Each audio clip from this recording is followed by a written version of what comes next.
Hi everyone, Denise Castro here. I hope you're doing well. I'll be going over my presentation for week 7, which goes over health and physical education for grade 2, which is 2nd grade, and it's about childhood depression and cardiovascular endurance. And sorry, I have it right next to me so I can go over what I'm going to be going over, and a couple of the things that I'm going to go over.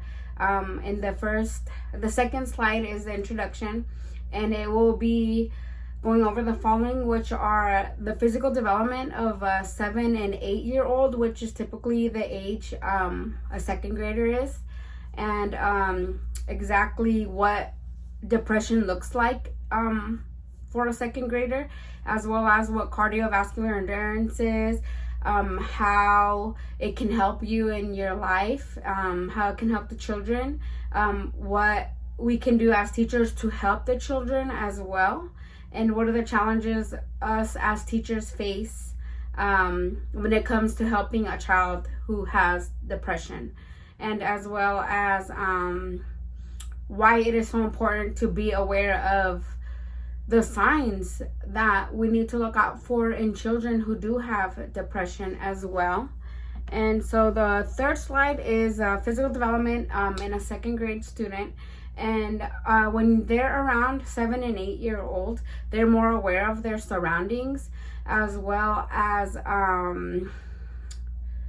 knowing right from wrong, and as well as they start to be more athletic, and around that age they start to improve their strength, and their endurance as well starts to develop, and they take more interest in sports around that age as well. They start to become more coordinated and flexible, and they start asking a lot more questions, because they're more aware of their surroundings. So that's what a 2nd grader looks like. And what depression in a 7 to 8 year old children look like, there could be many reasons. Like in the article of depression in children from 2001, it states that sometimes a child is misdiagnosed because of oftentimes doctors think it's normal emotional changes and a child is having. And that's why sometimes it goes misdiagnosed depression, because a doctor may think, oh, they're just sad, or they're going through this and that, and that's why they feel this way. And so in 2nd grade as well, they start to develop their self-confidence, and it's important to look for any signs of depression, which I will be going over what depression can look like. In the next slide, there's so many different things that the CDC states in their 2023 article. And a few of those are a child looking very sad, and they get upset easily, like they get triggered easily, not being able to focus and pay attention in class, their grades dropping, not wanting to do anything that they used to love to do, not wanting to talk to their friends, family, and changing their habits. Say they used to do something like previously, like I said, changing what they love to do, now not wanting to do it because they don't have any interest in doing it. Those are a few things that are visible in a child with depression. And then there are ways that us as teachers can help a child who is experiencing all these things. And the IBCCES from 2020 mentions that there's many ways we can help a student overcome depression. And some of them that they mention in the article is, first thing is not being afraid to speak to the children about their feelings, because sometimes we're like, oh no, I don't want to ask them, oh, why are you feeling this way? Why is this going on? Or we don't want to, how do you say it? Like, maybe they're not comfortable. Maybe we may feel like they're not comfortable, but we need to let them know that we care and we want to know what's going on, to help them in whatever situation they may be going through at home. And we can also make plans for the student that will, like, whatever we have planned for them, whatever activity, just we can do something to make them successful in whatever activity it is we have planned, so that way they know they can be successful and see, so set them up for success basically. And then also, if there is a health professional on campus, like, we should set up the appointments for them so they can talk to a therapist or anyone on campus that can help, that is working there at the school to help children with any social or anything emotional that's going on in their lives. The next slide is challenges faced by teachers when it comes to children with anxiety. And it says, since depression causes a child to have mood swings, this can make it particularly hard on a teacher when the child keeps being disruptive. And I've experienced this in some of the classes that I was subbing for.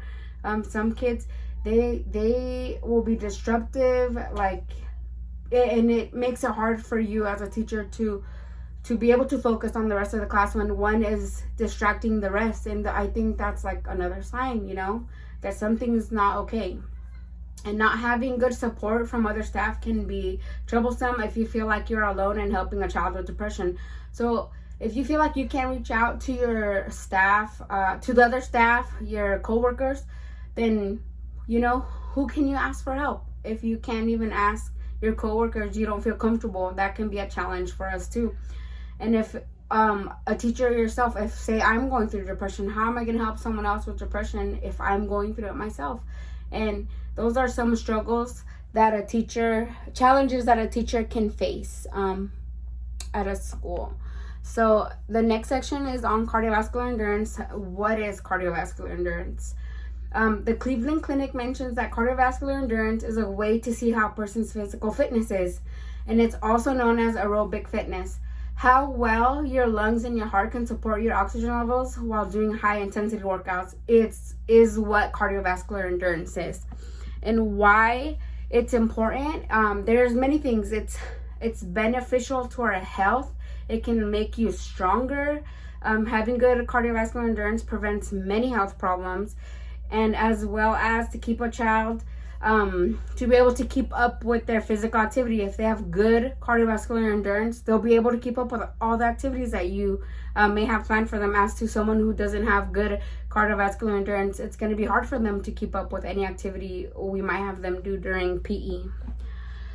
The next slide is how we can help a child build cardiovascular endurance. There are many ways, even adding on extra time every single day. I have a set schedule. I add a minute a day, even like say, we're gonna do a minute jumping jacks. The next day, make it a minute and a half. Adding little by little will build their cardiovascular endurance, and making it also a fun activity. Any physical activity, whatever you may have planned, it could be an obstacle course, anything fun.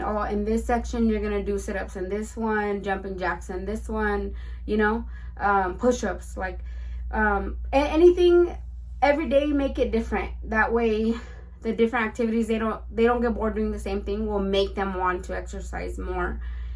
So having a set daily routine will help a child in achieving to getting better cardiovascular endurance. And the challenges a teacher may face in physical education with cardiovascular endurance, maybe they don't have the right equipment. Maybe there's no good area to do any physical activities with the kids. Like at my old school, there was only a small little area of grass in the quad area, they called it. And it was so small, and there was so many potholes. So kids were getting hurt, tripped, twisting ankles left and right, and it was so small. They would run into each other. So they would hit their heads. It was a nightmare. So that is a challenge for teachers, having a good area, having equipment. What if, they can't afford to request better equipment, that can be challenging for us as teachers. And as well as a child not wanting to even do physical activity. If they refuse to do anything at all, that's another challenge for us. What if some of the kids want to do PE and the others don't, and they just want to sit out, That's another challenge as well. And to conclude everything that I went over with physical activity, with depression in children, it's very important for us as teachers to be able to see the signs of depression in children. That way we can prevent from the child to get even more depressed, You know, we're going through these lessons and classes to be more aware, and I'm grateful that I chose, you know, a career where I can make a difference in someone's life. And to me, even the video that we saw last week, like, that made me want to be a better teacher, a better version of myself, to be able to help other students. And as well as knowing how important physical health is, and when it's time to do PE, now I'm gonna know, you know, what to do and what not to do. And I'm excited to apply that to the future, and I'm very grateful for taking this class. And I hope you guys enjoyed my presentation along with my slides, and I hope you guys have a wonderful day. Bye-bye.